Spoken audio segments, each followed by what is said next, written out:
അഞ്ചലിൽ service ആരംഭിച്ച AC സ്വകാര്യ bus flag off ചെയ്തു. പുനലൂർ ചന്നപ്പേട്ട റൂട്ടിലാണ് ബസ് സർവീസ് നടത്തുന്നത്.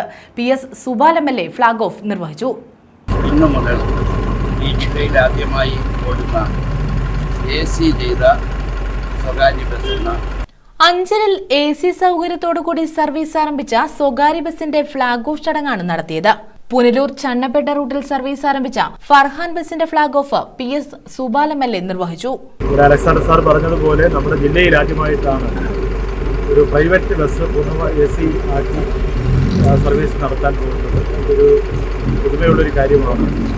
യാത്രക്കാരെ സംബന്ധിച്ച് അവർക്ക് കൂടുതൽ സൗകര്യങ്ങളും സംവിധാനങ്ങളും ഒരുക്കി കൊടുക്കുക എന്നുള്ളത് ഏറ്റവും അനിവാര്യമായിട്ടുള്ളൊരു കാര്യമാണ്. പുതിയ കാലഘട്ടത്തിൻ്റെ ആവശ്യങ്ങൾ തിരിച്ചറിഞ്ഞുകൊണ്ട് ഇത്തരമൊരു കാര്യങ്ങൾ തീരുമാനിച്ച മുൻകൈയെടുത്ത ശ്രീ റഷീദ് കുട്ടി, അദ്ദേഹം ഒരു പ്രവാസിയാണ്. നമ്മുടെ നാട്ടിൽ ബിസിനസ് നടത്തി മുന്നോട്ട് പോവുകയാണ്. അദ്ദേഹത്തിന് എല്ലാവിധ പിന്തുണയും നമുക്ക് നൽകണം. കാരണം ഒരു നിരവധി ആളുകൾക്ക് ജോലി കൊടുക്കുന്ന ഒരു വ്യക്തിയാണ്. തീർച്ചയായും ഈ സംരംഭം വളരെ വിജയകരമായി മാറട്ടെ എന്ന്. കൈപ്പള്ളിമുക്ക് സ്വദേശി റഷീദ് കുട്ടിയാണ് പൊതുജനങ്ങൾക്കായി ബസിന്റെ സർവീസ് ആരംഭിച്ചത്.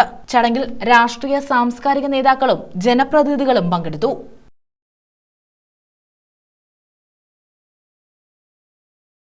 News bureau, Anchal.